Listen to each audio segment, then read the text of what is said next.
Welcome, you beautiful faces, to Footy Abroad, the grand final premiere. Usually you've got Terry doing this, but you've got Uncle Pom. If you don't like that, I couldn't give a fuck. Sod it's off. your life you're wasting, not mine. So, Sod as off. usual, we are joined by an esteemed panel. First, legend from St Kilda, a man that revolutionises what it means to be a Sainter. The great man himself, Jake. Jake, how you doing, mate? I'm great, Pom. Pumped. It was a great night last night doing the Brownlow watch along. It was good fun with Woody from Wooden Spoon Data. Very keen to chat the grand final with you boys. Do you know what I mean? And I suppose we better get the elephant out of the room. Umpires voting. Evidently, Nas having arguably one of the greatest games you'll ever see in the regular season. Not as good as Jack Viney's one tackle he had in the fourth quarter. Wild. I mean, hopefully this is the. There could be a positive out of it. Hopefully we see some change from that. Nothing, not taking anything away from Matty Rowell in the end, but even just some of the decisions throughout the night, that was pretty significant. Which I'm sure the man below me has some opinions on the festivities of the. I saw your video, so it was pretty spot on. Do I ever? Well, I mean, that leads me on to my next co-host. He's a man of many talents. He can play guitar. He can sing. He's also like a walking art gallery. Your friend and mine, the only Pies fan that's likable. Sweet Luke, how you doing, mate? Good, Pom. I still a bit crushed about the prelim. But that's just life. Huh? There can only be two teams that play off in a grand final, and unfortunately, it wasn't us this year. Brisbane were just better when it counted. We're here now, and I thought Nick Dacos would win a Brownlow and ease the pain a little bit, but that didn't happen. So look, we just put one step in front of the other. We chuck on some tunes, and we get on with our life, I think. Well, you know what? I was very impressed with you, Swoop, that literally within 25 seconds of Raul getting the medal, you did a video about Nick Dacos being robbed. That's you must have gone to bed at 3 a.m. To be fair, but I got to initial bed, thoughts. Very late. Pardon? Initial thoughts. Look, I don't.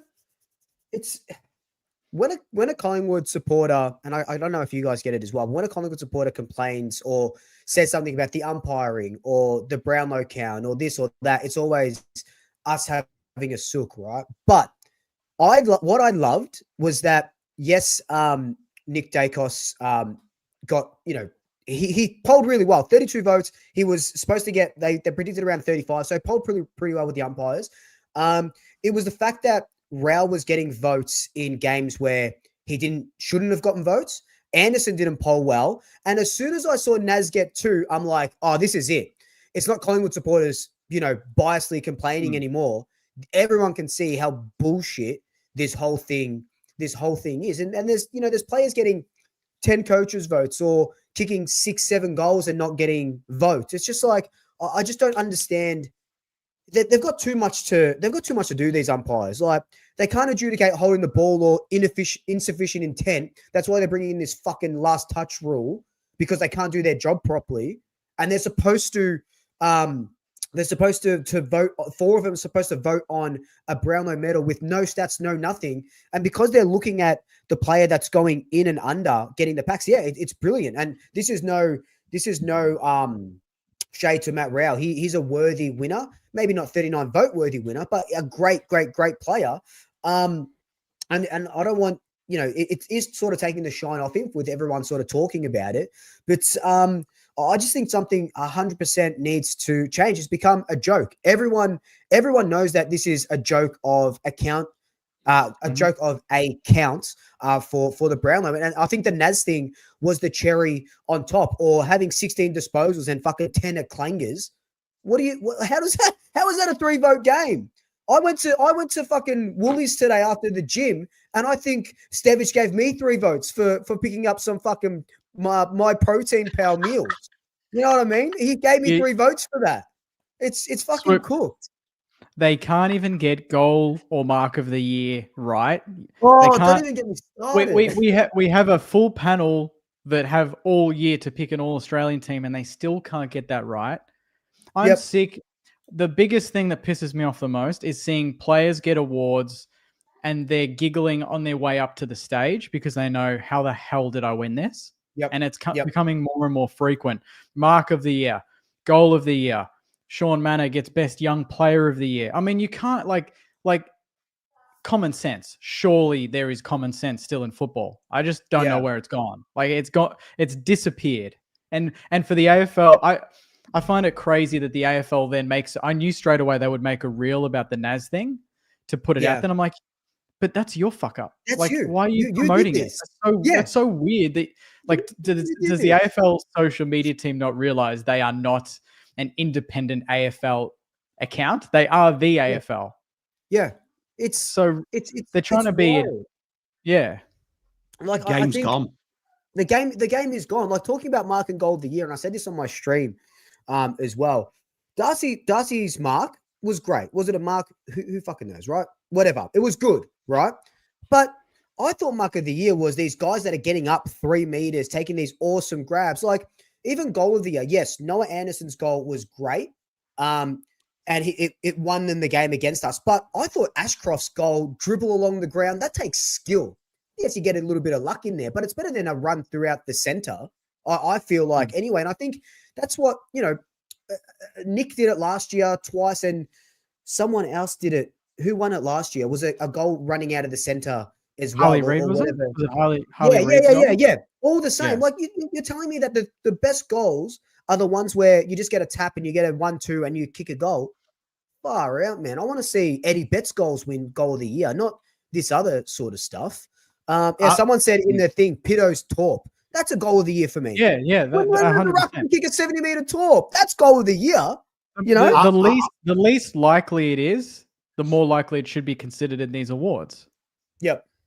I've got to say the goal was the goal of the year. No, it was a nice team goal, but it wasn't one of them ones that you do see them routine goals, don't they? I agree with you there, Luke. I mean, I have really enjoyed bringing the old Swoop back. That was a proper rant. That Swoop, that felt like I was on South Park and I was waiting for you to go. I thought this was America. America. But even that, like the Noah Anderson thing, could we have like a play of the year? That would have been great for play of the year. The context of it, the 1-2, the team aspect, the captain, amazing play of the year, not goal of the year. Anyway. Well, I mean, there it is. And you know what? Shout out my Collingwood faithful in my chat at the start of the video. I should have specified Swoop's our favourite Collingwood likable content creator. The Collingwood fans, as per whole, are genuinely wonderful people, especially in the Pommy and Oz chat. So much love to Sean and Teresa, who took umbrage in the legend that is Nathan in there. But we have got a show to do. So Jake, tell you what, Terry will be on at some point. He's currently in the air at the minute. He is higher than Bob Marley. So we'll start with the legend that is Jake. Jake, what's your subject today? Fill us in. Well, we kind of talked about it, but I wasn't sure if this would be our final show of the year or not. So I thought we would kind of reflect on what our biggest call at the start of the year was and if we got it correct, and then our worst call. So I kind of went back in the archives. I looked at my ladder predictor. I looked at my bold predictions video, and I wanted to pick out some things I thought I got right and some that I got wrong. So have a think. Put in the comments as well if there was a bold take that you thought of or you predicted of and you were way off. Put it in the comments. Mine for what's a call I absolutely nailed. Pre-season, I said Naz would be in the All-Australian side, not just the squad, at halfback. I'll take that. And in my ladder predictor, I had Geelong and the Lions at 1-2. They are in the grand final. I had Hawthorn third, who were in a prelim. And then the odd one out was I said Max King for 52 goals. He didn't play a game, so I was way off on that one. And I had Collingwood and the Crows outside the 8, which was massively wrong. So a couple of good ones there, couple way off. So a bit of a mixed bag for me there. I also said Mateus Filippo would poll 10 Brownlow votes. Didn't get one. So, but he hardly played, right, because of injury. Yeah, so it was more the two blokes. So the two ones I got wrong were because they didn't play, but still wrong in the end. Dear like What about you boys? Big shout out Ben Zero for the 5 gifted on the Pommy and Oz channel. What a legend. I believe he's a Collingwood fan as well, you see. Yeah. Collingwood fans in I love 2025 making a difference. You love to see it. Swoop, did you make any stupid calls this year? I said Pies will win the flag. That obviously didn't work out. But some calls that I did get right. I did say that I said Carlton would finish 10th on the ladder when I did my ladder predictor. I had Pies in the top 4. I had Fremantle 3rd. I thought they would, do a little bit more than the mid that they sort of had. But yeah, I think I went pretty hard. I thought I'd said this is all I can remember are sort of Collingwood ones, but I said that Dan Houston would be recruit of the year. But one that I did predict, and I have to give me a second. I want to get the proper stats up if I can find it by team. So I said at the start of the year that it was after the Richmond game where Membry, Mychek, and McStay kicked 10 goals between them. I said that they would combine for a total of 100 goals throughout the season. And I had a lot of people absolutely call me out for that. But I'm just going to calculate now. They ended up finishing with not 100, but they finished with 87 goals between them. So pretty close. Dan McStay missed out on 8 games because he did his knee. And then he had to play as a defender and a ruckman, so he wasn't doing much in the forward line. But I was 13 goals off 100 goals between them, so I'm pretty happy with that. And I said Dan Houston would be our recruit of the year. I really do think it was Membry. He really showed himself. I thought he was only going to play 12 games this year. Played pretty much all of them and kicked 30 plus goals. Mate, I like it. I like it. What did I do remember the Beveridge one. I guarantee Beveridge would be sacked by the bye. So egg on your face. Egg on your face, Pom. I think the other stupid one as well is I had Sydney surprising everyone under Cox and becoming absolutely amazing and rising in the top 4. So I got that wrong. I did have Brisbane to win the flag though, so that's looking good. Just looking through now. I had Murphy Reid on Nate Caddy to win the Rising Stars, so that has come true. Yep. I did have Dacos. I hate to do this to you. No, Dacos that's fine. to, win the Brownlow. So did all the bookies as well. So at the preseason. Humble brag. I had Carlton 6th, but I had a caveat saying that's the highest they finish, but I could also see them finishing 12th. So I'm going through the comment section now. People creased me for it, going, have faith, we're coming. But I was like, genuinely like, I think 6 will be a good result, but I could see it being 12 even worse if it goes wrong. Jake will like this, sauce to land big fish. I said that you'd sign 2 A graders. My lock was LDU though, which has backfired. But I thought you were gonna did kind of call you going crazy. Yeah. That I think a few people were in that spot thinking we would go a bit silly, saving up all the cash. Hey, Ben with the 10 wanted to say I've enjoyed footy this season. Love Jake versus Pom battles. It's a charity boxing match there, you know. Do you know what I mean? We could cure. We could cure world's problems with that. Swoop's passion, Terry's thoughtful questions. Well, hopefully you do have the thoughtful questions. If I've got to go philosophical, Pom, I'll do it. Hope you have a great summer. Much love, Ben, mate. Thank you for the 10. A lot of numbers. Pom talking about Cox. Mate, you want to see it after I've had 3 or 4 beers, mate. We do all sorts of bodily parts, my friend. Teresa's going for Geelong. Chat, get your stupid calls in. Membry was a good get. That's going to be good. She's Markov delisted. Would I get it? Oh, mate, he's already turned us down. You don't go back to your ex, mate. Don't go back to your ex. Come on, learn from Uncle Pom.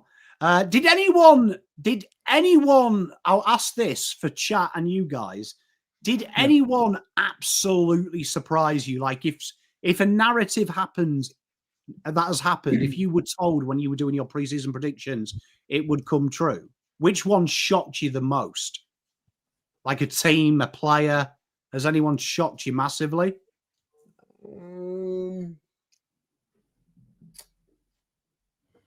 I think I don't know, like I still believe Geelong making it to a grand final is pretty. Like if you had told me at the start of the year, I think I did say Pies and Collingwood, Pies and Brisbane. Sorry, I thought Geelong. I say it every year. I thought Geelong would start to falter a little bit, but they just keep on keeping on. What do they finish, second or something? Like, I just they just top up really, really well. Also, I want to take one of my big calls that I just remembered. I did have the Suns in the top 8 as well, so that was pretty good. Yeah, sure. no, mate, that's good. That's a good call, that, because they're tough. Yeah. They're tough. You know what, Luca? I remember as well. I had Richmond 4-6 wins in my preseason predictions as well. There's a Pom call that came right. There you go. Jack Silvani leaving's popular in chat. Yeah, Jake, that's a good segue. Did you think Jack would leave? Firstly, because I know you didn't believe the rumors. Like, did that come as a curveball to you as well? A curveball that he just wanted to leave full stop, or that he left? No, that he chose you. But did you ever see Jack leaving? No, I didn't. No, I didn't at all. I didn't think. I don't think anyone would think they'd see Charlie looking out the door. Like, I didn't think anyone of note was gonna leave Carlton at this point in time. Definitely not Silvani though. That was a major shock when I heard his name. Yeah, I remember in the midst of it all, Jake, you messaging me and being like, mate, he's not coming to St Kilda. He's signed sealed at the Pies. And I reckon at the time he was. And an extra year and a couple more dollar signs. But I couldn't see that happening. Like, like you said, like even Curnow and even all like these captains, just even Jai Simpkin out of nowhere is looking. It's like far out. If Harry Sheasel has to come up and say, oh, no, he's not requesting a trade, he's just looking, like that's kind of weird, man. Like, it's weird that he's even looking. Did anyone have Adelaide going as good as? I mean, is that a surprise to chat or That's anyone here? That they were the best side in the league. Yeah, I had them like 12th or 13th, I think, in my ladder predictor. That was wild. We'll see if they can keep it up next season. No reason why they couldn't. Ben Zero with the $2. Hopefully, a 2023 style close grand final this year. We'll come on to that a bit later, Ben. Put you all on the spot. Where do you think your team will finish next year? Pies will finish 5th next year. Ooh. Well, that good timing from Tez. 7th. Hey. 7th. I'll go Baby. 7th. And joining us from Tullamarine. Look at him. He's got his hair slightly to an angle. The godfather of Carlton content, Terry. Right on time for this subject. What is your big call you got wrong in 2025? And what did you get right? First of all, sorry I'm late. Apologies. Hardly.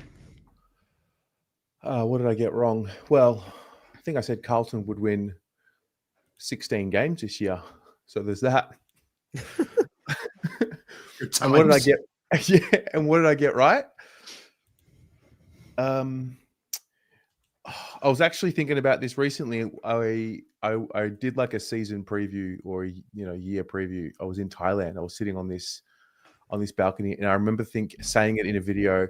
I don't want to be negative, but I just feel some darkness about the Carlton Football Club, which goes completely against what I just said. Like, they'll win 16 games. But I guess I felt that, and I was right. And I guess I also said the Wounded Lions would make the grand final. Mm-hmm. You did. You did. Tell you what, good calls. Good calls. Terry, where do you think Carlton finish next year? I'll put you on the spot like I did the boys. Is Kerno with us? Oh, mate, my balls are hairy, not crystal.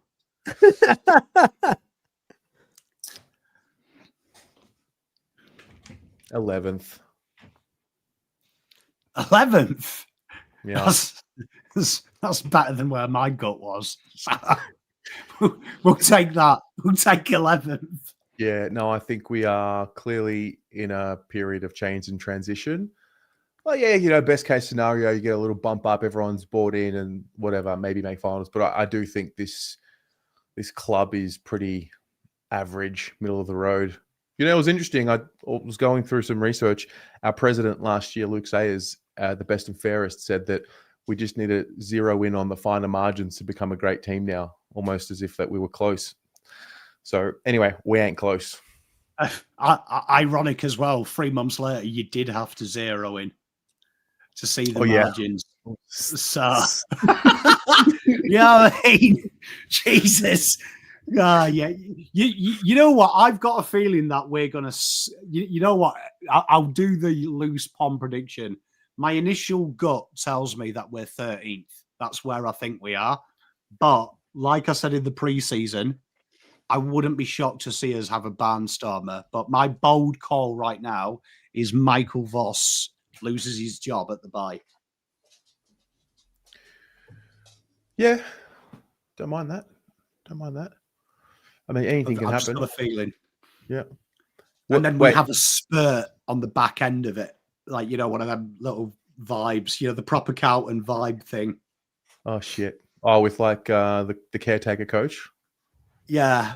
Vibes. We go like 8-2 on the way back in. And you and me are doing stupid videos round 20 going, we're back. Finish top 4. Yeah. You know what? I can get around it. Fuck it. Ken Hinkley takes us to the promised land and we give him a 5-year deal. Could you imagine? Far out. I've just got this gut. I've got this gut that next year, my vibe when I read next year, I read the tea leaves, is going to be like a proper. I envision it going downhill, and then it's literally like ground zero, round 10. Everyone's at each other's throats. They bite the bullet, they fire him, and then suddenly the vibes come back. The G's pumping, the baggers believe. I actually think this will, whatever, I'm probably going to be wrong. I think because we didn't sack the coach, we have to be rewarded in some way, like what we would usually do. Like the Carlton story is, you know, they usually sack the coach. And I think we will be rewarded for backing in the man and putting a better team around him. Some good karma. Good coach karma. And you know what? If we back him in and it goes wrong, well, then fuck it. We'll just go back to sacking everyone again. We can't say we didn't try that. This is what's wrong with Carlton fans. Our hope is on this lineal thing that because we didn't fire Voss, everything's going to be good, baby. That's all we've got left. Yeah. What were the other predictions? What did you guys say? What have I missed? I said 5th. Pies will finish. Oh, bro. That's a bottom out year for the Pies. You better be ready for that, mate. Nah. The cliff. The Collingwood cliff is here, mate. We won't finish top 4. We'll finish in the top 8. This is Carlton made the prelim 2 years ago, should have topped up, didn't, and just... Yeah, we've topped up. We won the flag. We topped up. We fall short. A couple of umpiring decisions don't go your way. What can you do? You know, we should be playing Geelong this week. Oh, mate, I was right in front of that front on contact. Jamie Elliott. Yeah. What do you think? It was a free kick. Yeah. Yeah, it's a free kick, and it really stung. Like it. I mean, you don't want to blame an umpiring decision for why the momentum swung, but it really did. You know, Brisbane go down the other end, kick the goal. Like it really did hurt. I was shocked. I got to 3/4 time. I was like, this is one of the best prelims I've ever seen. And yeah, I don't think Collingwood, it doesn't reflect on what Collingwood season was. I mean, they were great for the majority of the year. It was, I mean, I'm sure you've already touched on it, but yeah, it was disappointing. But I won't lie, it was kind of nice to see the Collingwood supporters just leaving early. What's that about? What's Mate, that about? I hate it. I hate when that happens. I always call it out. They give you everything. They win games after the siren. Not that we were going to win this one after the siren, but it's a big year. You made a prelim. People didn't have us making the 8, and you leave. Just want to give a quick shout out, just quickly to Ben. Thank you for the donation, mate. That's I really do appreciate it. And get your walk in while you're listening to the boys. So good. Did you see on X someone, I can't remember who it was one of them troll accounts, Swoop, but you know that video that's going round of you when Jeremy Howe had a ping at the posts after the siren? Oh no, Jamie Elliott. Yeah, I'm sorry, shaking. Jamie Elliott. Yeah. Did you see someone had used AI to change you for Nick Dacos? Really? No, I haven't seen that. I need to seen find that. it. I'm glad it's not my face I had anymore. actual tears coming out of my eyes when I watched it. Just on that, mine. Okay, so I did think it was a free kick. However, Membry really put his St Kilda hat on. Didn't know what Scooby Doo about that pressure. Yeah. Typical. That's the St. first thing. Kilda. That's the first thing I thought of when everyone was losing it. All I was thinking was he was 30 out. He's a great kick. Own it, mate. And he shat it and he stuffed the kick and he put it right in the sky for them to even attempt it. Should have been a free kick, but he should have taken the shot. Should have taken the shot. Like he went to hit up Jamie Elliott when there was a player right in front of him. Like, so he had to go over that player to get to Elliott anyway. So even though if Elliott was free, at least scribble it along the ground or something. Don't go. It would have been better to put it in front of him to lead into it. Then it would have been an easy chess mark for him. Yeah. But look, it is what it is, huh? It is. I mean, credit to Brisbane though. There's a horrible rumor going around on my channel that I hate Brisbane. Well done, Brisbane. So if any Brisbane fans watch, well done. You did well. You did well. Swoop, what have you got for us? What have you got for us this week? Grand final preview? Oh, since none of our teams are in the bloody grand final, what's one thing that you want to see from your club during the off season? Not like trades or drafts or anything like that. What's one thing that will make you believe in 2026? Make me believe. Fucking hell, not much. Shit. I mean, Max King getting to round 1, probably getting through a pre-season would be the number one thing for me. That would be nice. Does that count? Yep. A clean bill of health for certain players. That's always. Yeah. Just to actually physically see him jogging at RSCA would be nice, as opposed to on the bike in the gym behind the glass would be good. Apart from that, I think everything else is looking not too bad. But yeah, injuries would be the big one. Boys? I would like to see Carlton. Yeah, Joel said it here. Grow the fuck up. I'd like to see some fresh.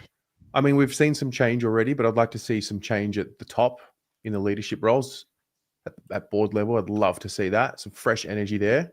Hopefully some younger leaders appear there. Yeah, I mean, just health. Like no Christmas week injury, no January injury, no Sam Walsh back flare up. Oh, and Sam Walsh re-signing before the season starts. That'd be nice. Yeah, yep. Because he's free agent next year, right? He is. Yeah. Thank God Saints won't have a cap by then. We absolutely will. We absolutely will. But they fucking don't at the moment, that's for sure. We do. And we will. So you have a cap for Sam Walsh next year? We'll wait and see. We're going to take into account. Well, hang on. You said we absolutely do, and then you said we'll wait and see. So I'm asking, do you have cap for a guy like Sam Walsh next year? I would imagine so, yeah. Like a 1.5 per year type player? Do you reckon he'd be 1.5? You want to get? Is that what he would demand? Well, that's what he's a free agent, so you're going to have to offer a contract that we can't match. I mean, personally, I would rather look at Zach Bailey next year if that's possible. If he hasn't made a call after this off season, I would prefer Bailey. But yeah, we'll see. Yeah. You know, to follow on from Terry, mine's football narrative, right? So I don't want to come back Christmas time and see witty catchphrases, you know, like no BS. That started to seep in. I'd just like to see someone December say, right, the boys have started week 1 of their preseason. It's intensive running. This person's running well. This person's running well. This person's returned well. Next week, we're working on skill-based things. No like gloss or glitz, just literally for 3 months. All I ask is just talk in football language. Don't use any hubbery or anything like that. The minute, because that's my Carlton ick. When I hear some hubbery rubbish like no BS and a smirk, that's when I know we're fucked. Like when Voss did the no BS giggle, I knew TDK was signing for Saints because I was like, you're just trying to massage my ego a little bit to let me down. And what did they do, sir? Tell you what, I don't want to talk about Carlton. Swoop, Collingwood, what can they say December to get you up and about? I think we need a change with our coaches. I think just a little bit too stagnant at the moment. Just the way that we played to that second half of the season. I just think we need some new voices around Craig McRae, and Fly always says that he doesn't want to be stagnant with our assistant coaches. So I expect maybe 1 or 2 to either drop off or change some positions around. But I would love to get new voices into the club. I think Carlton getting Hinkley is a masterstroke.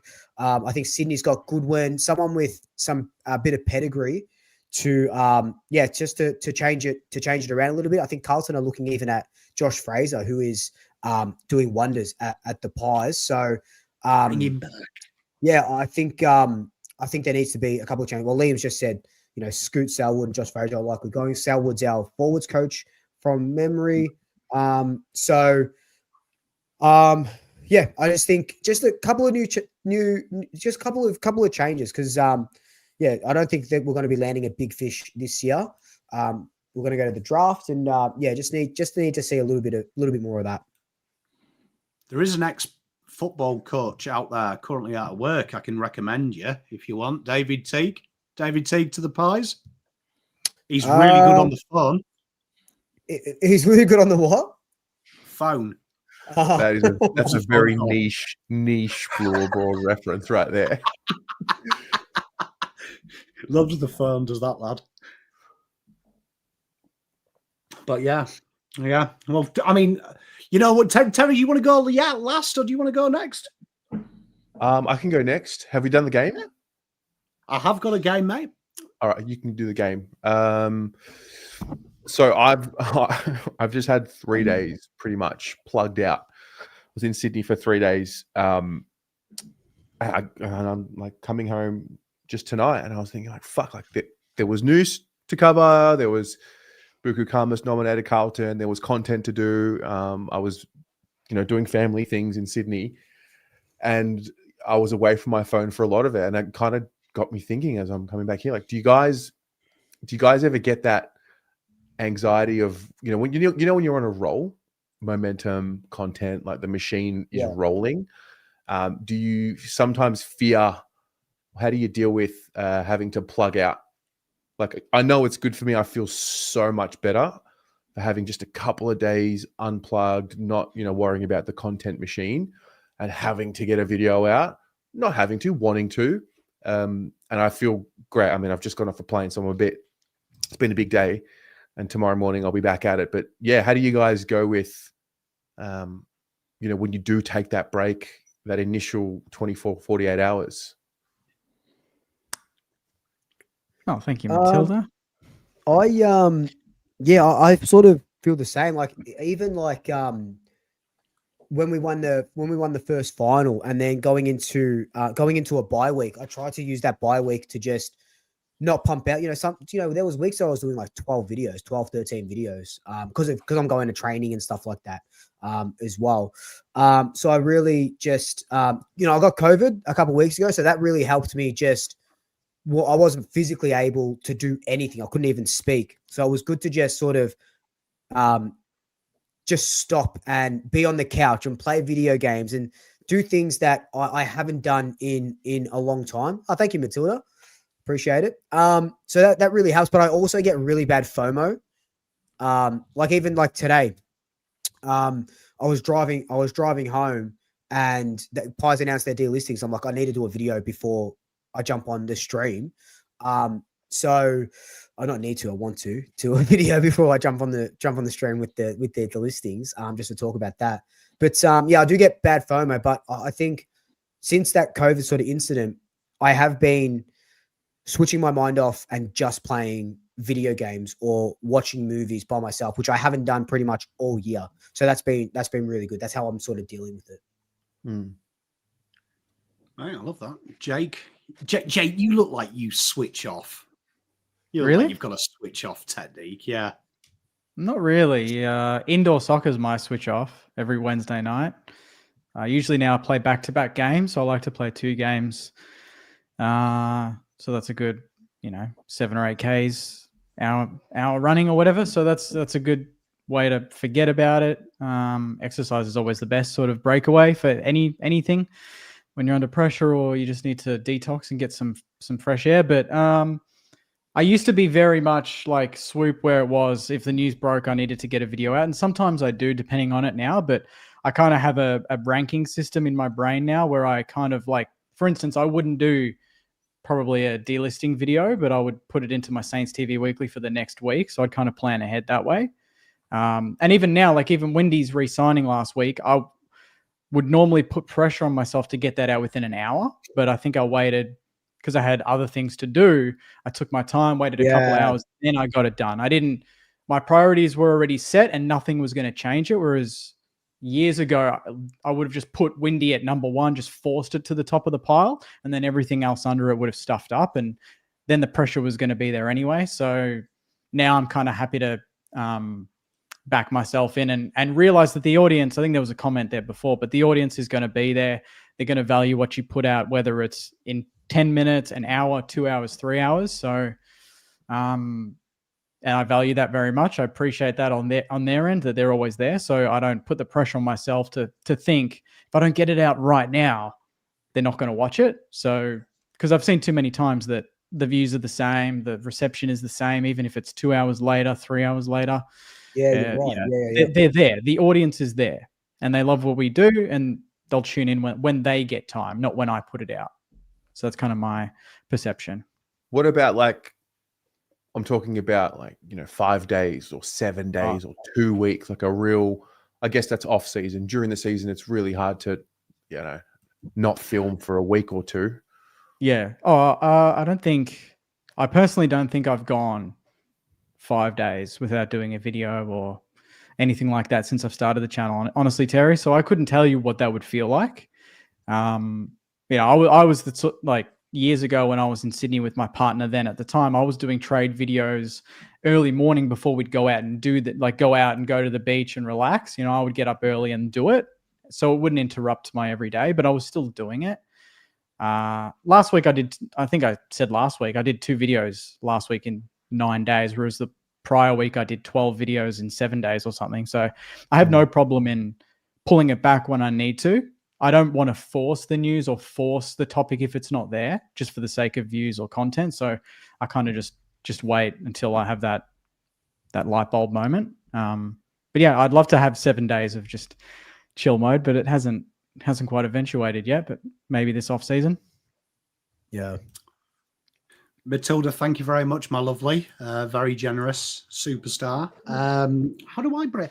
You know what? It's really lame, but it's not lame. And I'm sure the parents in the chat can relate. But we have a no phone policy in the house anyway at 9 o'clock. So no electronics. Right. So only the TV, or because I'm daddy, I'll play the PlayStation. But the phone goes on the charge with the iPads. It's out of sight, out of mind. So that's how I debrief there. But the kids are probably my big debrief. Go out and play with the kids, bit of Fortnite, touch grass, go outside. So I can take or leave videos, but the content I've done this year, a bit different to you guys, doing general AFL. That's kind of like my break as well. I find it quite relaxing to research other clubs. So you know me, I get upset when I talk about Carlton. So my relief is talking about the list management strategy at St Kilda or North Melbourne. That kind of feels a little bit happier than like just doing Carlton all the time. I genuinely get sad when I research a Carlton video now. It all comes back to me. Genuinely, when I look at it, I'm like, oh God, I support these guys. So yeah, that's it. Just don't do Carlton content is my advice. I did. So Jake, what you said there resonated with me. So this year, I think it was just before Dick Pick, maybe, or just after Dick Pick. No, it was just before. Sorry, just before. I had done 10 days, no video. Whoa. Sorry, 12 days. It was the first time since I started the channel. And I remember like day one, like again, like sort of like you, like I didn't want to push it and force it, but also it was everyone's off. There's no breaking news. Like it's, you know, I got to day 3 or 4. It's quite interesting how quickly you adjust and become human again. Not that we're not human, but you know, not, you know, relying on the breaking news of the cycle. But yeah, I did 12 days and I thought like, I was thinking like, wow, like it's the first time ever. And it's quite amazing how loyal our audiences are. That's the thing 100%. that because, you know, in the back of your head, you're like, oh, well, if I stop, then, you know, That's that's it. You know, they'll go to someone else or they'll whatever, or just stop watching. But it's funny. Sometimes the break's good because you sort of missed. And, you know, we do content all year round. I was talking about this with someone recently, like, oh, if I get a membership, you know, can I just buy it in the start of the season? I'm like, oh, I mean, sure you can, but I mean, the content goes all year round, apart from maybe a couple of weeks. So yeah, I will try and do something similar, you know, no more than 2 weeks, but try and really detox. Because then I remember there was a Carlton, well, Dick Pick happened, so obviously covered that a little bit. And then there was a Carlton Open training session. And I hadn't quite got the juice yet for the year, like the real buzz. And then the open session happened. And I remember I did like a interview while I was away with Chloe, who was at the training session. And she just ran through everything that happened. And it was then in that one video, I'm like, all right, I'm ready to come home. Like, let's, you know, so you kind of got to like detach, be detached, enjoy yourself away from the football version of you and Saints TV, sort of Luke Tommy and Oz version, and then to the point where you miss being that, and then, you know, away you go. Yeah, you don't. Sorry to jump in, but just to finish that off, you don't really know what you in the zone is until this moment now. And I know when I go back to Moorabbin and it's the first day and they're doing time trials, it'll feel completely different, but you don't know what's happening until it happens, if that makes sense. Yeah. Totally. No, 100%. And that's, you know, this time last year, I was gearing up to go to Europe for 6 weeks. So that was my sort of detox. But even then, I thought to myself, oh, you know, nothing's going to really happen. We haven't got any names going on in the trade period, blah, blah, blah. I thought I'm going to have, you know, 6 weeks off, you know, if you will. And then, you know, we start getting Dan Houston and all these stuffs. And I'm making videos in the hostel kitchen at 3 a.m, drunk off my tits, you know, because it's like break and it's like 10 o'clock at home, and it's just like fuck. But yeah, I think this year, I did it a bit last year where I took off like Christmas for about that week. Just said no, there's no videos coming out, so I took off about a week or so for Christmas just so I could enjoy it, you know, absolutely enjoy it. But yeah, it's not going to be as hectic as it is in season anymore, which is good. Yeah. It is important though that you do debrief, because it can become too much football, can it? Like me and Terry talk about this in the off season. It can overwhelm you, can it?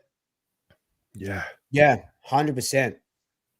Yeah. Well, 100%. I mean, yeah, I mean, I've also been single for a lot of this time, so that's different now.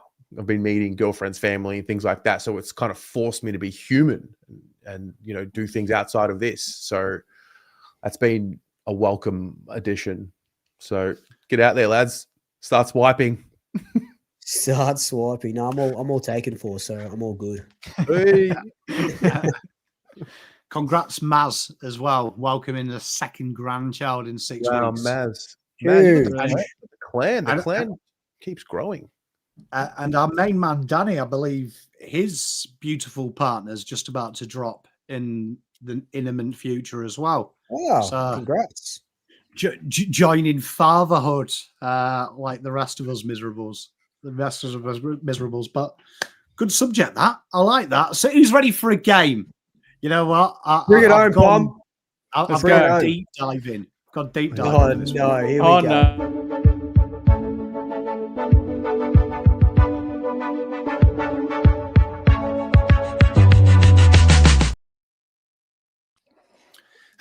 Right. So the Brownlow has been and gone, right? And it got me thinking, right?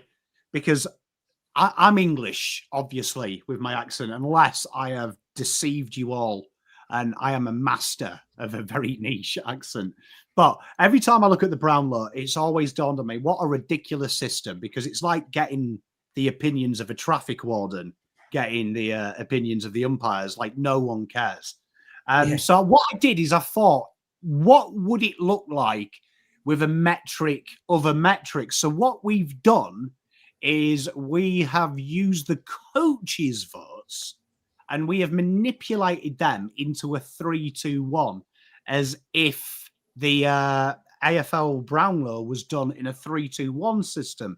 So it's taken a while, this. It's been a good part of the 4-hour excursion to create an algorithm that makes it fair, gone game by game. So the game is, what would the top 10 look like if we'd used coaches' votes and they were provided with a 3-2-1? So obviously that is 10.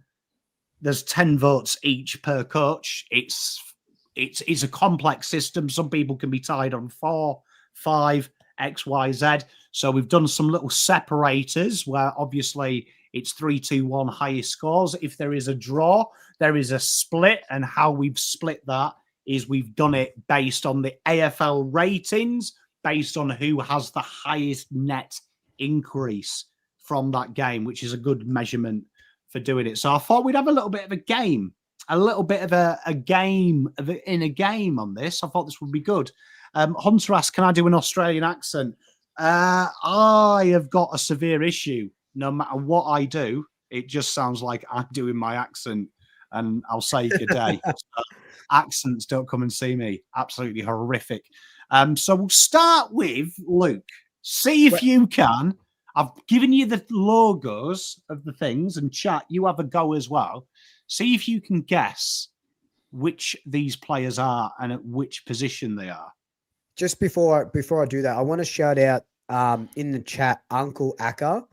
He deleted his sports bet today. No more gambling for me. That's huge. That's huge. So congrats. It'll be a daily battle for you, but yeah, congrats, and don't feel bad if you sort of regress a little bit. A small step forward is still a step forward. All right.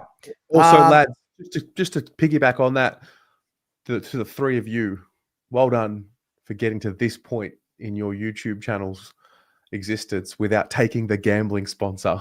Well done. Told you I'm not taking them. Well done. Well done. Yeah. Well done. Yep. No, it's been that's one hill that I'll fucking die on, that's for sure. On the Sweet Luke channel. All right. Well, Cats is going to be Bailey Smith. Indeed, it is. Bailey Smith is he would have been, if we used the AFL method, the winner of the Brownlow with 27 votes. Impressive, that, isn't it? Like, it just shows how the disparity is. Also, as you can see, we're getting ridiculous amounts of votes in the AFL at the minute. Like, anything over 35 shouldn't happen. Terry, see if you can guess where you're going next. I feel like it's Noah Anderson at 2. Terry, you are good at this. Noah Anderson, yep. So Noah Anderson was one of the Robs. So you can see joint Brownlow winners. Noah Anderson with 27-2. Phenomenal that for the first time in a long time, Raul stole votes off Anderson. Last year, it was the opposite way. So shout out 39 votes. That's fucking. Sorry, I know I'm late. I wasn't watching the count. I only woke up to the results this morning. Like, Terry, you missed out on a lot, brother. You missed out on a lot. Go back and once this finishes, go back and watch the start about me ranting for 5 minutes about how crock of shit it was. But I proper got him. I proper got him on this rant. It was amazing. It was probably my finest hosting work. Was it a meltdown? I let him have the rope, and he ran with it. good. It was nice. It was nice to let off some steam. Oh, you gotta. I won't say what I was going to say. So let's just play the game, and I'll poke later. Jake, where are you going? We'll go Jordan Dawson. Indeed, it was Jordan Dawson coming in third or second if you use the golf approach with 25 votes. Didn't Paul as well in the Brownlow, which was a surprise, but there it is.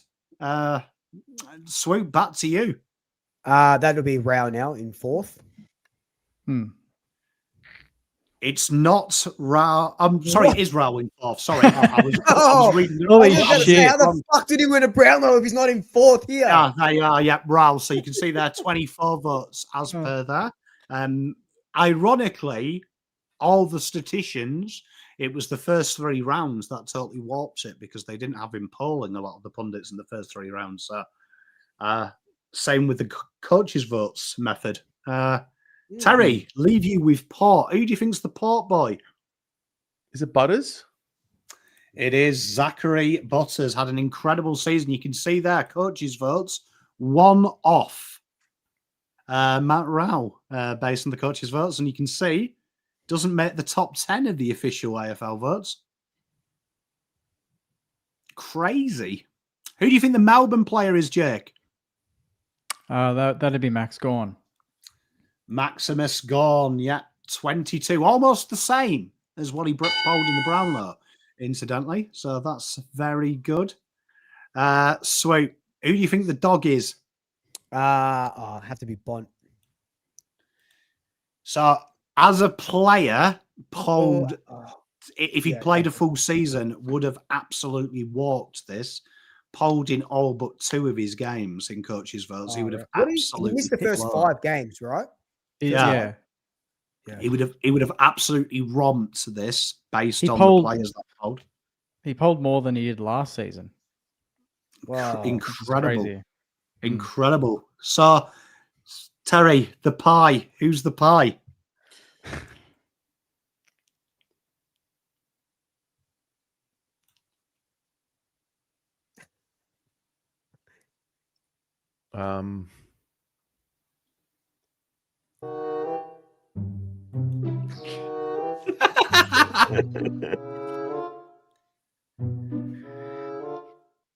Houston. Dan Houston. Recruit of the year. Yeah, Terry knows who it is. He's winded you up. Yes, Nick Dacos. You can see there, look, the coaches' votes are interesting. A lot of the pie's arguments have been Nick Dacos has been robbed. But even with the coaches' votes, as you can see, he wasn't in there. Wow. He isn't. Yep. He isn't winning it. Do you reckon you can take a stab at the North player? Oh, that's interesting. Oh no, Luke. Like, oh no, is it Jake? It's Jake. Yeah. Oh, my gut feel is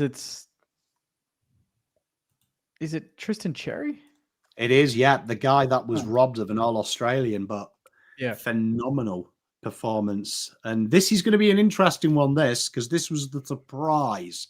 Sydney, Swoop. That's former Collingwood legend Brodie Grundy. It is indeed. Brodie Grundy on 20. So you can see here, just shows you where you've got different methods, right? Got different methods of it. And it's really fascinating. If you ever actually, I don't know, has anyone ever spoke to an umpire about how they do the Brownlow? Has anyone ever had that opportunity? No. Because it's quite easy to get it wrong because they admit they do it off a hunch of what they've seen, hence why it seems to be contested players.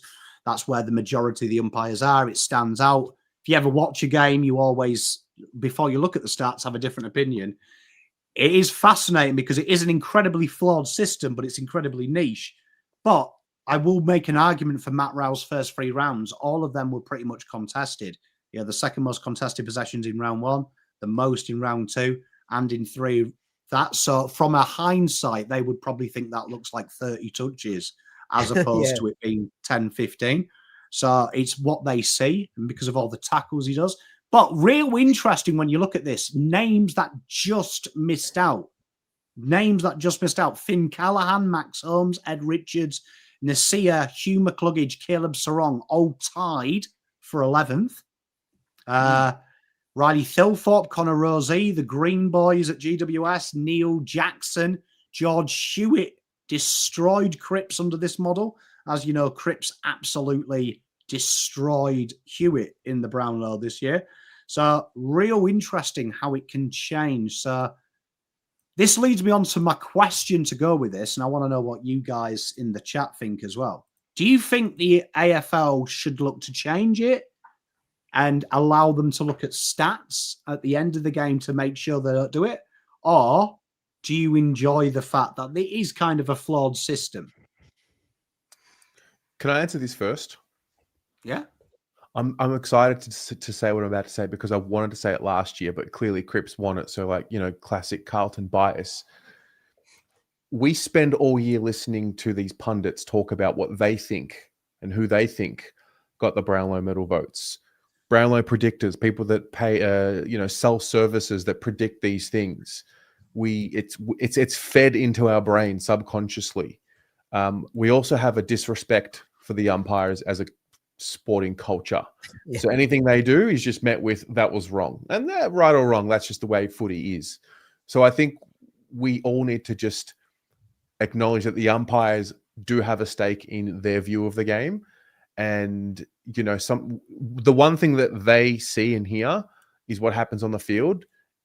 We don't know what happens on the field. We don't know who says something stupid. We don't know who talks back to the umpire. We don't know who's a sook on the field. We don't. So, you know, this has happened every year. Nearly every year there's that shock winner. The favorite rarely wins it. It's no surprise. If anything, we're just getting the votes are now really, you know, coming in thick and fast for certain players. Cripps was the beneficiary of a system that rewards the contested players. He was also a player that played in a team that had key position players as stars in the Carlton team who traditionally don't poll well. Don't poll votes, yeah. Yep. You know, so the other midfielders around him last year had poor years. You know, Kerry was injured for a lot of it. Sam Walsh was injured and just not as good for a lot of it. So he just, I don't think we'll see a Cripps year again. We might. So I just think, like, it happens every year. We sook about the winner every year. I couldn't really have this opinion last year because Cripps won it. And typically it would be like, okay, of course you'd say that because Cripps was the beneficiary. But the umpires see things on the field that we don't, and they hear things that we don't. So what did they see in the Saints Melbourne game in round 20? Good question. Who knows? What do you think they saw? Well, there's 4 quarters full of communication that's happening. The Saints were dog shit for 3 quarters, and they came back and won the game. Naz was still good up until the third. Great, but obviously they didn't think he was as good as Viney. Did you think he was as good as Viney? No, I thought Naz was the best player on the field because he took the game by the scruff of the neck. But it doesn't matter what I think. This is what they voted. We need some level of objectivity in a award. Which award is it that is objective that says, yep, that's the best player, they get the award? Because it's not the Brownlow. But the game is not objective. The game is a ball-shaped sport. It's unpredictable. It's imperfect. There are games, though, where you can watch and say that player is the best player on the ground. Objectively speaking, Naz was the best player on the ground. And there's other games like that players didn't poll. But yeah, what is it, Pom? Well, I was just going to say, if you look at Jack Viney's game, though, right? So the algorithm we use to predict the Brownlow puts a weight to contested possessions because that's where it's been in the last couple of years, and tackles and clearances. So he had 16 tackles, 13 of which were at the contest in the coalface, right? So I look at it this way. I remember playing golf with an umpire a couple of years ago, and he said, play a game for me next time you watch a game. He was like, don't look at any of the stats. Just write down your 3, 2, 1. And then he was like, go and do it.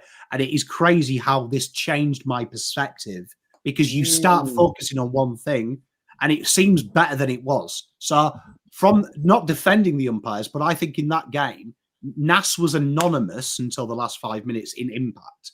Let's be honest. In fairness, that 5 minutes is amazing, but throughout the game, 12 of them tackles in front of the umpire. So every time you win it, he's winning it.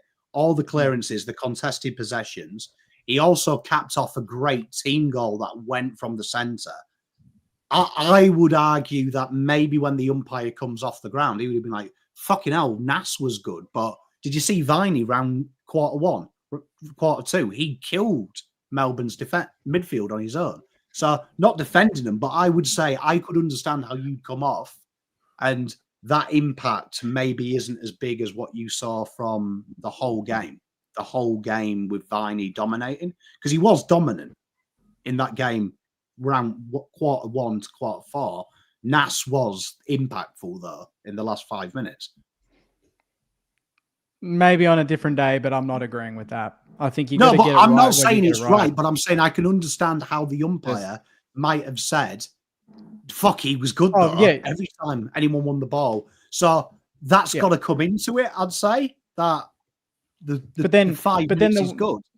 Yeah, but then the week before, Naz has 36, kicks 3, has 10 clearances, 4 more than any other player on the ground, and he doesn't poll a vote. And you're like, okay, well, maybe they're under the nose. He's getting 10 clearances, he's kicked 3, he's had nearly 40, no votes.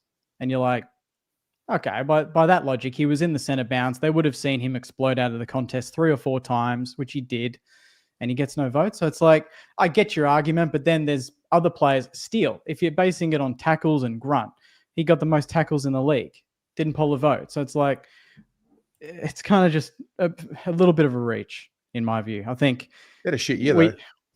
He had a shit year, absolutely. But there were certain games where he was a contested beast and could have got votes, and he didn't. I'm not saying he should have got votes, but I'm just saying based on what we're talking about, that criteria, maybe he would. But if you're having a game like Naz and you're not getting votes, I fear for what this Brownlow is going to become. He got votes. He just didn't get the 3. No, but he should have got the 3. Yeah, I agree. He should have got the 3. It's not that. Well, I don't care. He got 23 or 24. It's not that. It's just the precedent that it sets. If you give the umpires the stats, though, isn't that going to open the floodgates to relying on the stats? If you start, I didn't pose that as a solution, but we can talk about it. I didn't say you did. I didn't. Yeah. I'm just saying. Like, I'm I'm opening it up. I'm adding. If we are to go down the path of giving the umpires the stat sheet at the end of the game, in addition to whatever they do, don't you think we open the floodgates to then rely on the stat? Is the stat sheet more valuable? Like if you had the option of giving them the full replay to watch or the stats, which one is more helpful, do you think, to them? They don't see the stats. They're not allowed to see the stats, but they can watch the game again in their own time and come back with the votes. No stats. Is that possible? And would that help? Replay of every game? Yeah, well, how many games does one umpire around? Maybe is it 2? Is it just 1? There's enough. Exactly. So there is enough time for them to collect their thoughts, go home, put on the replay, come back, 3, 2, 1. There you go. In that time, no stats, nothing. In that time, do they have to lock out from any media coverage of games? That's exactly what I was going to move into. They would have to do it fairly quickly, or in a situation where they wouldn't look at any reports, they wouldn't look at any stats, they couldn't do anything. Maybe it's immediately after the game. I don't know. But there could be a method where if they miss something, they'll catch it on the replay. What if the umpires immediately after a game, just with their nothing but their raw experience of what they saw, heard, and felt as a collective, just put together 3, 2, and 1 before they got to listen to any media on the radio or watch any media on the television or have any opinion put out there, and they just did it immediately? Which is obviously what they're doing now. But what they're doing, and it's working excellently. It's working. It's working great. We didn't know who the Brownlow Medal winner was going to be. When they have 4 umpires, I think maybe I think it might have been who didn't get a fucking 3-vote game instead of a 2, and everyone's fucking crying about it. Sorry, Luke. That's all right. I think it might have been a little bit easier for the umpires, maybe when it was, 2 or 3 umpires. But now I feel like because there's 4 of them, four umpires can see the game really, really differently. Like all you have to do is look at some of the incidents where 2 umpires close to a contested ball will not call at a free kick, but the umpire that's 150 meters away has a different angle and calls a free kick. I think 4 might be too many competing voices. Like I remember Razor talking about it, where he used to at the end of every quarter write down on like a piece of paper in his sock or notepad or whatever, who he said he thought was playing well that quarter or something. And then at the end, he'd collate his notes. Maybe they sort of have to do that or something like that. I think I thought stats would be the best way for the umpires, but I think you're right. I think the umpires just have to go on merit, and it's just become Brownlow is just an umpire's award now, which it always has been. But I think 4 competing voices, and then finding the median of that, 2 of them could have said, well, one of them could have said, or 2 of them could have said Naz had 3 votes. The other 2 could have said Naz had 1. You know what I mean? So like, and the same for, I can't really talk about Nick Dagos because he was pretty much level with what he was predicted to get. So I'm happy about that. But like, yeah, well, there was a bunch of games. Like even one example was I know Darcy Cameron had a 10 coaches vote game. I think did Sherry have one? There was a couple that got 10 coaches votes and no Brownlow votes at all throughout the game. And there was I think who kicked 7 goals and didn't get even a who was it? Yeah, Jesse Hogan. That's at least a 1, but 7 goals, that's a 1 vote game. Like, you know what I mean? Like, I think there's too many cooks in the kitchen when they're trying to come up with when there's 4 of them. Maybe, 3 is a little bit better or 2, but yeah. Do you know what I think it is? 100% think it is, right? And I'm not picking on this person, but I've seen them comment it 100 times. But Blue Baggers Edge has complained that it's $1. It was $1 for Nas to get 3 votes, and they put bets. This is the problem. I think people complain about it because they're stupid and they gamble on it, right? So it creates heated because I don't think anyone in any other sport gives a shit who wins an award, right? So like the Ballon d'Or, like that's the biggest award in soccer. That happens. People forget about it tomorrow. Everyone's like, no one gives a shit. We've got a game this weekend. I think because there's so much gambling in it, it's fascinating. So to me, it's a stupid, like when I hear someone complain about, oh, it's not fair that Dacos didn't win it. My brain thinks like this. It's like drink driving and crashing your car, right? You're an idiot for getting in the car drunk, aren't you? It's the same as if you lose money gambling, you're an idiot for putting money in gambling. You know what I mean? Yeah. Same as a drug addict. If you overdose, don't fucking do drugs. It's simple, cause and effect. I think that's where we get it from. Like, I think that's why people get so upset about this, because it is a niche award, isn't it? It's the umpire 3-2-1. I agree with Terry. This league is horrible because you've got all these idiot saddos whose wives don't like them leaking information on social media. So trade period's no longer exciting anymore. It's no longer a surprise. It would have been nice if Kerno, we found out on the day of trade period. It's nice that the Brownlow, no one knew who won. Like, no one knew who won. It was nice to watch something, to enjoy something happen in real time, where we don't have that anymore, do we? Like, everything in this sport is ruined because everything's leaked. It's kind of nice we have an event that no one fucking knows who it is. What about this? What if we have a fans award and the AFL open up the floodgates and you've got 24 hours after each game, fans, you submit your votes based on what you saw, and then we can, get the fans involved, get the public. A fan award would just be good, just in general. That's a really cool idea. Yeah, but how many awards do you need? Well, apparently the Brownlow now has to be decided based on what the public want. Yeah, but we've got to change the way we do the votes. We've got to change the system. But I think if you're objective and sensible, I said it last year. Patrick Cripps did not deserve all them votes. Right? If I was voting it, No way he did. But No. the facts are he got it, didn't he? So, Yeah. like, too bad, so sad. He won it. The same this year, right? Do I think Matt Rowell was going to win it? No, I didn't at the start. Do I think he deserves it? Yes, he does.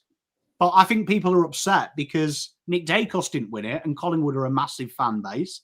Or some idiots put 10K on Noah Anderson and he's crying that Noah Anderson's down 9, Rowell's up 9. So we've also been told from when Dacos entered the league, this guy will win 3 Brownlows. We've just been planted the seed, and he's a champion already. Like I'm not taking away from Nick Dacos. Thank God. Dacos will win it. Like he'll 100% win it eventually. Just for the record, Dacos wasn't robbed last night. I keep saying this in this video, and I said it in mine as well. He got 32 votes. He was predicted to have about 35. So it was only a three vote game that he didn't get. He was on track. So I'm not complaining about Nick Dacos not winning the Brown. Like I would have it sucks. He's averaged 33 votes for the last 3 years. And the umpires saw players with more votes, but he was on track to get what he predicted to get. So that's one thing that I'm not complaining about. I'll say that much. So you want me to put the pitchfork away? I was going to go and burn it down for you. Fuck. No. Yeah, put the pitchfork away. Dacos had a good season and he got 32 votes. That's fucking huge for a 22-year-old in his 4th year of football. He's a star. I like the Brownlow. I disagree with it, and I was surprised, but I think it's a brilliant concept. It's a stupid concept to me. It's stupid because it's open to interpretation, and there's certain things that come into it. Like, is it a popularity award? Because it doesn't make sense. Bailey Smith got ignored when he was easily the best player, and that logic we applied to Viney doesn't work. Why he didn't get 3 votes? So you could maybe argue, is Bailey Smith a bit of a twat to umpires? But I do think in the end, we always have this, don't we, every year? Like when Cripps won it, it was a complaint. The year before, everyone was like, he didn't deserve it. I remember when Pridis won it, and everyone was like, he doesn't deserve it. Like, it's going to be flawed. I'm worried if we bring in stats there, then it's just a natural award. Like, it's just an organic award then. And does it become just a stat padders award? And do we see these niche things happen? Because there is development. Look at Gorn, how much he polled. Look at the Rooks this year. The Rooks have polled more this year than ever. So obviously the umpires are adapting as well with themselves to recognize that. I actually think it's kind of a niche thing. I understand why people are upset by it because you want your favorite player to do it, but maybe I'm different. I didn't want Cripps to win the Brownlow, and I don't really care if he wins another one or not. I want to win a flag, but it is a nice ceremony thing, isn't it? I remember Dane Swan. Was it when Judd won the Brownlow? I did not expect Judd to win the 2010. Yep. I was not expecting Judd to win the Brownlow that night. I wasn't even expecting Cripps to win the Brownlow in 2022. Yes. Yep. It was a shock to me. We did the watch along that night, and it was like, oh my God, we just caught the right night. But it's been that way for a long time. I think Woden was a shock winner back in the day. What's the guy from fucking the Doggies? Cooney as well. He wasn't Adam Cooney, yeah. Cooney won, yeah. 208, yeah. Cooney won the Brownlow medal. Have you seen that one with Richardson as well? Where Richardson said that he was pretty much tipped off he'd won it. No. So, like, no. Is that the year that he played on the wing? Yeah. So it was the final round when Cooney won it. And like, he was like, it was literally pretty much gospel the way the votes had gone that they'd worked out he would have won it. And it was the guy he'd actually brought stole the 3 votes off him in the final game, which gave Cooney the win. But like he was saying, the pundits, the TV guys, even his coaches were like, you're 100% won it at this stage. Get ready, stop drinking. And Cooney ended up winning it. So like I think that's what's beautiful. Like I was saying, it is. I hate sport nowadays because everything's not a surprise anymore. And I remember being a kid and you only had the paper, and it was amazing when a transfer in soccer went through because it just happened. It was exciting. Like now it's shit, isn't it? That we know it's happening 6 weeks in advance. Like all the exciting ones, Kerno, things like that. TDK, that's been going on 9 months. All that shit is sad that we've known about it for ages, where it's a little bit more exciting if it just happened, I think. Yeah. But Nash should have got the throw. I do agree. I just want to make sure. There we go. Like I said, but yeah. You know, I disagree with the vote. I disagree that Cripps should have had 45 votes, but I also understood the system was flawed. But I think, you know what, Matt Rowell, shout out Matt Rowell, because everyone looks at Noah Anderson first, and he can sometimes be overshadowed because he's not the captain, and Anderson had a great year. And I don't know if the stats come into it that Matt Rowell gets the Brownlow. I don't know. Maybe he does. I think just to wrap it up, but I think the only main worry is I can't think of many awards that are just objectively correct now, and that's the worry. Like even the All-Australian team is a fucking joke. The All-Australian captain was a joke. The mark and goal of the years are a joke. The only award that was correct that I can think of is the Rising Star, Murphy Reed. Congrats. You were the best young player of the competition this year, and you got the award. That is the only award I can think of where I'm like, oh yeah, that makes sense. Everything now is made to turn into a reel, to be clipped, to get views. It's all that and nothing more, and just viewership and surprise. You know what? I don't care about not being surprised. I care that the best player gets the award they deserve. And like Bond is not going to get a Brownlow in his career potentially. And I can't believe that. That doesn't sit comfortably with me that a player that good for that long doesn't get supposedly the best award in the comp. That's just very odd. But he has won the MVP multiple times. He has won the MVP, yeah. But you can't tell me. But you can't tell me the umpires don't notice him when he's dominating games. Are you kidding me? Like that just is so random. How can you not notice the What do you think is the most valuable award? Do you think the coaches award, the players MVP? Which one do you think the most gravity? I think the players MVP. Yeah, I would agree. I think if I had to pick, like if I was playing, yeah, definitely if my opponents are voting for me and they rate me the highest, absolutely that is number one on my list. Yeah. I do want to just correct some people. People are saying that Champs Data predicted Matt Rowell to win it. That's incorrect. Champs Data predicted Nick Dacos to win it by 8.5 votes. They predicted Matt Rowell would finish 2.5 votes better than Noah Anderson, right? And that's what they're excited about. That's what they were excited about. We've also got a $2 from Teresa. Pendle's never won one, and he's the goat. Spot on. It is a great award. It is a great award. But I will say this: it's this. I agree. If we bring stats into it, my fear is it'll just become a stat padding award. Like you can pretty much.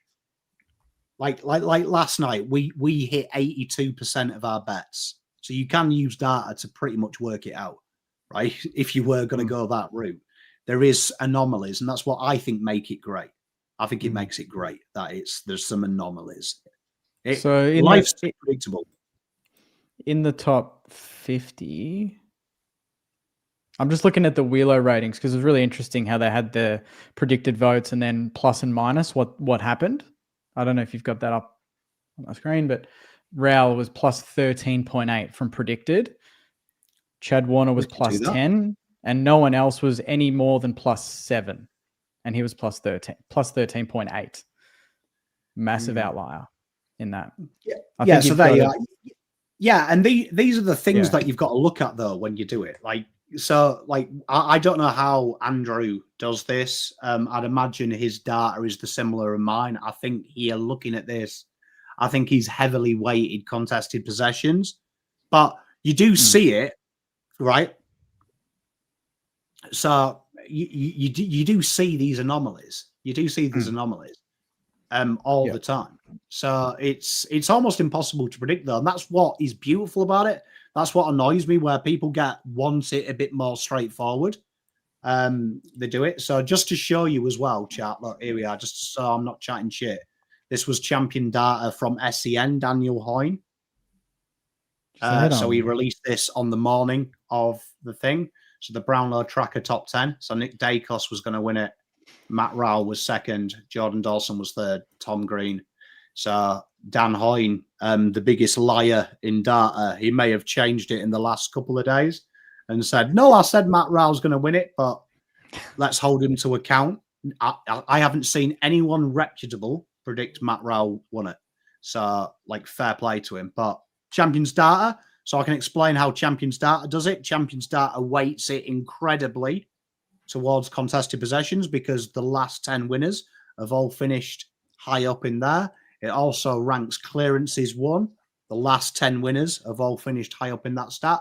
So Daniel Hoyne does great work. But yeah, and that's what's beautiful about it. Like, for someone that loves data like myself, turns me on when data gets it wrong. Like, because if we could predict everything, no point waking up in the morning. Yeah. Wow, we've got a big game. Yeah, True. And we don't have a predictor. So chat and you lot, who are we backing in this one? What's Come on, everyone's boys. thoughts on this game? Lions for me. Yes, come on, Lions. boys. Lions. Come to the wounded Lions. I tipped them narrative. I tipped them the last 2 weeks, but yeah, Lions all the way. Have they confirmed that Lockie Neal's going to play? They're keeping it. Caroline Wilson said that he was going to play, but they're going to give him up until Thursday. Would he be the sub if he plays? Would he start as the sub? Good call. Just to because that's what I would do anyway, and then give it the half, see how it's going, and then unleash him for the second half, and he might get a medal at the end of the day either way. I think that might be the safest option. Imagine having Lockie Neal as your sub. Phenomenal. I hope Would the you- Lions win. Would you have him as a sub or would you start him and sub him off? Yeah, either way, I guess the sub would be a factor for him. You'd imagine he wouldn't play a full game if he played. But he might be more valuable late in the game, is what I'm thinking. If it's tight, you bring him on into the midfield, Yeah, 100%. strengthen. I wouldn't take him off at halftime. I'd rather bring him on at halftime. Because I'm just reading here, according to Fagan, he participated in contact training today and it blew him away. So does that mean he's... Because I'm kind of the school, you start him and if at the worst, you can sub him off. As in, get Like- whatever you can out of him, empty the tank. Yeah, because it was my argument with TDK. I hated it when we had him as sub. The reason being, what happens if his hamstring blows out 10 minutes into the game of him coming on and you've already used your sub? If it goes the other way, you can sub someone in fully fresh for 4 quarters. If Neil goes down early, like, can you imagine the worst case scenario? They bring him on third quarter, scores a level, then his hammy blows out, and then they're one down on the interchange bench like a right cock. What was Neil's injury Calf. again? Yeah, Calf. okay. So, because you'd imagine it's Sam Marshall and Marshall, wouldn't it, would make way after last week. Marshall's been doing it.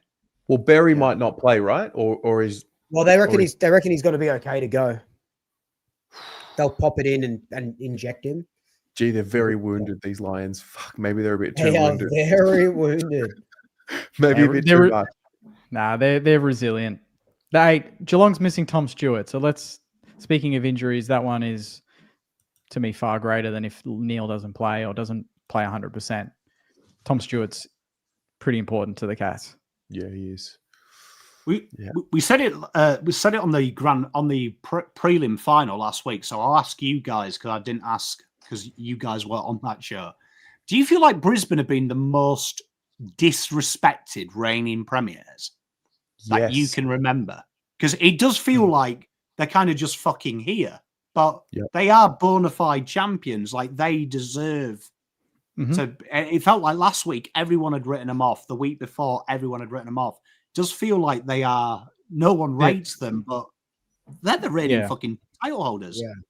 It's a third flag. It's their third granny in a row. Like they just That's quietly wild. and nailed 3 grand finals in a row and could win 2 of 3. And they're then going to get better next season with the players they're getting. So it's scary. But it's scary that they're doing it without any parade around it. It's just they're just doing it. They're just there, Really rate that about them. I think that's why. Great comment by Matthew as well. Like I feel like Fagan gets no respect because like last year he lost Kitty Coleman and everyone said that was season over. You can't win it off halfback flank. And I now remember the first game Dane Zorko played at halfback. He was average and they were like, you can't get a 35-year. I think it was Hodge who said it. You can't expect a 34-year-old man to work like a early 20s zippy halfback. He's going to have to change that. Zorko was arguably the best player in the Brisbane team last year. And then this year, it's been you can't win it without Joe Danaher, Logan Morris and Ty Gallup. Who are they? Gallup. And Ty Gallup, he's played more finals than regular season games. I thought no offense to you, Luke, I thought he won that game because his ability to make your backline accountable brought everyone in. Yeah, no, he did. Gallup was great in his what was it, fourth or fifth game or something. And I think Geelong to play a little bit of devil's advocate as well. And I think I was one of these people that kind of wrote off Geelong going into this final series because they had such a soft draw their last 6 or 7 weeks. I thought, as soon as finals hits, they're not going to be able to compete with the Lions in the first week or whoever they sort of have to play against. So credit to them for getting through as well. This is going to be look. I just hope it's a grand final for the ages.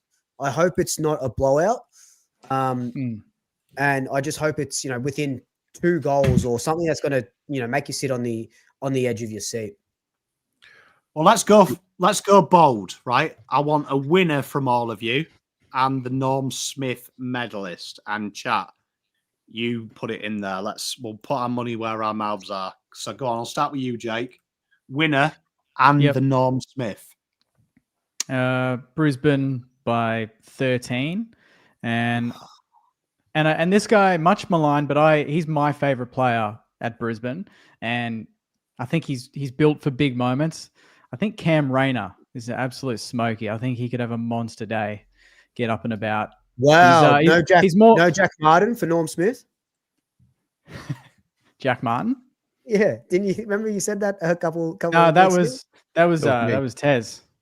Oh, was that you? I thought this whole time I thought it was Jake that said that, and Terry was he had that locked and loaded. Yeah, Cam Rayner. He's more of an impact player, but if he can string 4 quarters together, that'll be the difference in itself. He's high quality talent, big impact. Brisbane, Jack Martin. Brisbane by 1. Jack Martin, Norm Smith. Oh, you know what? I do love it when the best on ground is not the winner. Yeah. That makes it sexier, I think. Jack Martin's he's got Norm Smith medal type game written all over him, Mitch Morton type 1 game. Yeah. Yeah. Yeah, that game last week, Geelong, it was a Jack Martin versus Richmond. Do you remember when he debuted? Like, bro's fucking anonymous, and then just turns it on, and you're like, there he is. There you go. There he is. Sweet. Who are you throwing money on? I'm going to go pretty, play down the line and go Lions by 7 and McLuggage. I think he's just going to get off the hook. I know the Cats really quelled him in that first final, but seeing him firsthand, and I guess I saw him a little bit in 23 as well, and what he could sort of do, the magic that he sort of did there. I think he's going to want to, play a little bit better than he did against Geelong and sort of prove a point from that first week. And I've got Hugh, and I think he might win the Normie by a couple of votes as well. The Scottish handbag, mate. You can't look past the Scottish handbag. We Pomino's favourite is the Scottish handbag. I'm gonna be boring. I'm gonna go Brisbane by 27. I think they're gonna have a field there, and I'm gonna say this is gonna be huge, right? He's been absolutely gash, but I'm gonna go Cameron to win the Norm Smith. Charlie Cameron's been That's absolutely huge. gash. He's I've only just kicked got a one feeling goal, right? he's This final series. he's been that gash. He turns it on in the last game, and everyone's like, "Oh my god, Charlie Cameron's really good." Just because he was threatening against you guys, he was in the right positions. He just didn't execute. He just screams it just screams Charlie Cameron Day, doesn't it? Like that Geelong don't take him serious. He's out of form. Focus on everyone else, and the Cam dog gets 4 or something. Strips naked, does the motorbike. Did anyone say Zach Bailey would be a chance as well? Could be a He's chance. in ripping form. Could Just be a before he 2-time premiership requests- player and head to Essendon, right? Is that the word? That's the dream. Just before he shocks everyone in 12 months' time, saying he wants to go and play for Uncle Stephen. Can I just ask before we do finish? What is this bollocks with Ross the boss having the marketing PR of coming across like Cuddly Ross? Cuddly Ross. Like, I watched that Dan Does Footy thing. What is there is something going on at Saints that suddenly he's lovable. He's like gone from Rudolph Hess and turned into Harold Bishop. Do you know what I mean now? Like, the lovable old guy next door going to get you to go to the Salvation. What's going on, Jake? I don't get it. What do you mean, mate? He's a master of the media. He knows what to do when the cameras are on. Yeah, I don't like it. I preferred it when I thought he was a bit of a prick. I don't like this whole "I'm your favorite uncle." Mate, he can do whatever he wants in front of the camera, but in the rooms with the boys when he's briefing them and getting them ready, I'm sure he's switched on and ready to go. But it was a surprise to see him and TDK sitting down having a yarn for 30 minutes. That was not on my bingo card for this season. Hope you know that that's a curse, right? Is it? Is it a curse? Oh yeah, bro. What's the curse? Oh, you'll find out. Brief with me. time. I can only Brief me on the curse. I can only show you in time. In time. I couldn't possibly convince you tonight, but I promise you that's a curse. Having TDK on the couch? Yep. Oh no. Yep. I'm super worried. Okay. Terry, as a Carlton fan, did you watch that and just want to punch? Like, I found it. little fucking hat. So it's funny because, you separate the two, like on the one hand, fuck it, it's just sport. Like, doesn't really matter in the grand scheme of things. DeConey can do what he wants. He's free, like, whatever. But on the other end, I hope that there are still competitors at Carlton that look at that and say, you absolute fuckwit, and feel some type of way about it. Like, as a competitor, I would hope that's the feeling on the inside of Carlton. Like, they're mocking us.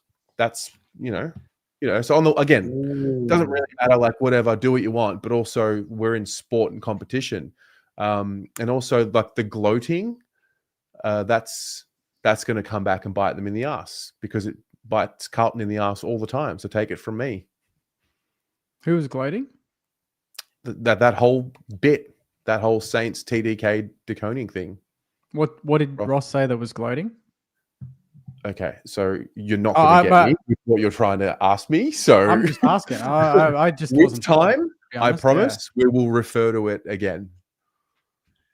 Okay, sounds good. Yeah, it gave me melt vibes, to be honest. Funny. Like I was okay with TDK going, and then I watched him in that little fucking trucker's hat, thinking he's somebody on 1.8 million. And I'd be like, I've slapped bigger, harder people than you, little fucking prick. Sit down and shut up. Calm your send down a little bit. Humble yourself. I mean, yeah, your brother looks like Rocky Dennis from Mask. Calm the fuck down, mate. That's going to be awesome. Calm the fuck down. Anyway, that's all we've got time for tonight. Make sure you like the stream on the respective channels that you're watching it. Go and say hello to the other guys as well on their channels. Make sure you do that real good thing. I do believe, is this the last show for the year, guys and girls? I believe it is. It might actually be. What a shit note to end on. But yeah, thank you everyone for tuning in. It was a great note to end on. Was it? Whatever you say, Terry. Yeah. We do owe the chat a live when we're all together. So I think we should maybe do some FIFA at someone's house. Off-season content. Now that. Yeah. I mean, Little- off-season little- content. We'll all have a few beers, a little We'll bit get a- cut loose. Absolutely. We could maybe bookmark one more episode, like maybe before trade period or after trade period ends, or before the year's done. Maybe a review of Deadline maybe day. a review of trade Yeah. period and stuff. yeah, Well, don't yeah. put the line through When it just yet. Jake's bought half the fucking league. Deadline day. Left CJ and Buku for us. Cheers, mate. Like, yeah, I mean, quality. Well, you know what, chat? It's been humble. I'm sure I speak for all the lads. Your support has been immense. This has grown every week. We'll be back next year and back later on this year. So, toodle pit. Look Thank after yourselves. Be good. And we'll see Take you care, next everyone. time. Yep. Go See you next Pies. time. Let's go.